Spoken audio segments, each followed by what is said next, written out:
Jennifer. Hey, Gina. So I am so thrilled that we are getting to do this together for the 3% conference. Huge fan of the 3% conference. I wanted to take the opportunity also to congratulate you on your new role. Thank you. You are head of people for all of WPP, Yes. which is extraordinary. And it is an opportunity for us to maybe even expand upon the conversations that you and I have been having over the past year around what it means to be an employee, what it means to come to the office, what does a workplace look like after this crazy forcing factor of everybody going home and working remotely. What do we want to build when we come back? So congratulations on your new role. Thank you. Super excited. Are we in the middle of a workplace revolution? Yeah, absolutely. I mean, I think that what I've seen over the last 5 years, companies have been grappling with, remote working and flexible working and not really having, I think, a firm answer on it. And there's a lot of skepticism around it from leaders. And I think with COVID, literally overnight, all of our employees were working remote. And I think nobody believed that it was going to work. And it was sort of a forced experiment that has really shown us that people can work remote and do it really successfully. I think the thing that we're seeing now as, we're starting to grapple with what does it mean to come back is what does it mean for culture? What does it mean for, people who are coming in as new employees? So there's a lot of questions around it, but I think we have a once in a lifetime opportunity to reshape it. And we're in the middle of what everybody's talking about. Like if I hear the Great Resignation one more time, or the secession, because 3 million women have dropped out of the workforce in the past 18 months. How are you guys dealing with this? Because this has got to be really hard on your managers and your hiring, your talent officers and HR as well. Yeah, I think what's interesting is we're in problem solving mode, right? The same things that we used to do don't work, yeah. Right? And I think everything in our business has been about the FTE model, the full-time employee model. And I think trying to embrace fractional working or flexible workforce, we're not built for that. So what we're trying to do now is link arms with our finance partners, our legal partners, our IT, to frame up a way to embrace this new way of working. It's not new, but really to scale it, if that makes sense, and to be able to do it quickly. And I think to engage, some of those women that have left the workforce because they don't want to work, full time. And I think it's really important to figure out how we do that well. So one of the things that I thought would be cool to talk about is the program that we are launching, starting with Group M. Maybe we'll get a little WPP involvement now, called Let's Be Human. It is what we think of as a human approach to parental and family leave. So I think, what you and I have been talking about is how do we really pave the way for that to be a very, wonderful experience for the employee and also for the employer, right? So that everybody kind of gets their needs met, but in a way that's much more human. The idea is everybody just picks up the slack. And I believe there is an opportunity with parental and family leave to kind of change that narrative, and that someone could come from the outside and make a difference and then seamlessly transition out, and no one's careers are affected, and there isn't that worry from the person who's on leave and the team of what's going to happen for this specific period of time. The thing I love about this also is I think if you think about the team, we were talking about the person who's going on leave, the team who's left behind, if they are having to pick up the slack, there could be resentment and frustration. And then I think the person who's on leave feels a need to check in, and I think this sort of a situation helps to reduce a lot of that. And I think the other piece, if we could build on that we have roles that are open a lot of the time, just for roles that we can't fill quickly. And I think we can kind of extend this into that. So for example, when we win a pitch, we get, 30 or 40 open roles. And the team is really, pushing really hard to deliver for the client. And there's a lag time. And I think we could engage, second shift to help fill the gap and get people in working while we work to find the full-time people longer term. This is one of those moments in time that we can sort of jump off and reinvent how that looks. And what we've done is we've actually hired a head of flexible workforce to come in and help us shape how this looks. Because as many of you know, when you're trying to do this, you have regulatory, there's tax issues, there's all these different things procurement. That are super boring that if I have to get involved in them, I'll never solve them. But so we've hired a person to actually help us remove the obstacles, pave the way for this to be easy, and to really shape a much more modern way of engaging the workforce of the future, because there are many people that don't want to be full-time employees, beyond people who are, having children. Oh, for sure. There's a lot more people that want more of the gig economy or a free agent kind of status. So when Jenny and I started the second shift as an opportunity for what we considered a valuable part of the workforce that was slowly but surely meandering out the door as they got older, we thought, why don't we put this against the business side of marketing and advertising? And for me, that's like, now we're crescendoing at that moment. I've told you that I feel like the prom date who's been left with my corsage and the limousine never shows up for all of the advertising conversations that I've had. But this partnership, we're going to actually do something. Yeah. One of the things that has been so life affirming about meeting you and working with you is you did not come to this during COVID. You have been ahead of the game in thinking and acting and trying to imagine what the world looks like for employees in a different model. Can you just fill us in on what was the kind of the aha or the spark moment and how it led you up to some of the ideas that you have right now? Yeah, I mean, I would say back in it was 2006, I was just done with the corporate world. I was burnt out, I was tired, I didn't want to do it anymore. I quit my job and started my own company. I started my own executive search and recruitment process outsourcing company. And at the same time, I decided to write a book. And the book was, I think, an exploratory journey for me. So it was about how do you midlife, mid-career, make a change, right? So either figuring out within the corporate structure how to do something really meaningful, or how do you start your own business around something that's you're passionate about.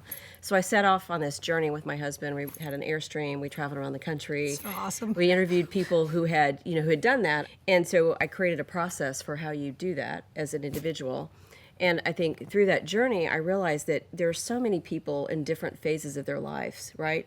And that companies have, So you may be a young person who's just starting out. You have a certain way of working. You may have children, and you might want to opt out and work in a different way. I think employers need to adjust to suit all the different life stages and various, places people are in their journey. And I think when you do that, you get a much better diverse set of employees, people who bring all these different experiences. I think it's a much better way of working. If you think about WPP, for example, and Group M, over the years, historically, we were all about, it was very much internal competition, and you were not encouraged to go and seek out opportunities within. In fact, it was very much discouraged. I think since Mark took over at WPP, we've been working through how do you really facilitate people moving around within, between all the different operating companies so that they can get different experiences based on what they want, so that they don't leave and go somewhere else and they can get a lot within. And it's the same with engaging flexible talent, right? So you have a very different mix and a very different way of operating than we used to. And there is the idea that you and I have talked about a lot, is that only advertising people can work in advertising because only advertising people understand advertising. And one of the things that I find so interesting about this idea of flexible work as well, and I think it's across so many industries that the second shift serves, is somebody from the outside might have a completely different point of view, and the opportunity for there to be a little aha moment when somebody who hasn't worked within the walls of a specific industry comes into a team. I think if we don't go and engage people from other industries and other backgrounds, it's going to hurt us in the long term. What happens if we don't do this? What happens if all of the Fortune articles and all of the stuff that everybody's been talking about and all of the play pretend then that we're going to change, but we're going to go back to the Henry Ford model of everybody's on the line and you have to be there to put your widget in or else the machine doesn't get built? We'll fail. I really do believe that. I think that our employee population, I think across all industries, is asking for change, and they're in the driver's seat right now. And I do know that leadership is listening now, and I think people really get it. It's just, I think it's not easy, but we're trying to figure it out. And the thing we've said to our employees is what we're embarking on is not easy. We're going to take this road of hybrid and trying to figure it out and iterate as we go and test and learn. So we're asking for a little bit of forgiveness as we try to figure it out, but we think it's the right thing. How do we take the opportunity to push this forward? And what would be your advice for everybody else who's watching this session within their own agency worlds and within their own companies to do that? Well, I think it's It's having a plan, right? It's being really clear. And I think the thing that I mentioned that is boring is the regulatory and compliance issues that I think you've got to solve those up front. Otherwise, it's very easy to have all those gates of no. And so to me, we're trying to like remove all of that stuff on the front end and make the path easy. Yeah. And that to me is key to it. And that's where a lot of the frustration comes from, or the blocks, because trying to figure those things out when you're like in an HR or a talent acquisition role and when everybody's busy and hair on fire. Totally. So I think the key is just removing all of those obstacles, and I think it makes it a lot easier. But having a vision for it and how you're going to market it Yeah. and how you're going to talk about it is key. As employers, we have to really think about that whole notion of work is a part of life, not the other way around. And how do we do our policies and work like with partners like yourself to have a much more modern approach to it? So the idea of bringing this hybrid model, not just to your workplace, but to yourself, how has that, do you see your team taking that on as well? Yeah, I think, we had conversations like throughout COVID about, I encouraged the team to take time that they needed for themselves, because I expressed how, I had moments where I was so exhausted and so tired and, working around the clock and trying to, own that and be vulnerable to the team and encouraging them to take the time they need to so they don't hit that burnout. And how do we help our employees? I think that's critical. And I think COVID was hard as shit. Like, it was awful. Yeah. But there are some silver linings. And I think we all learned a lot collectively and individually, and I think we need to continue to bring those things forward. We got to know each other as human beings outside of the office, and there's a vulnerability in that that I know may not be the stereotypical hard-charging employee, but I found that especially with some of my clients, it really enabled me to connect with them on a more human level, which just made business that much easier. Yeah.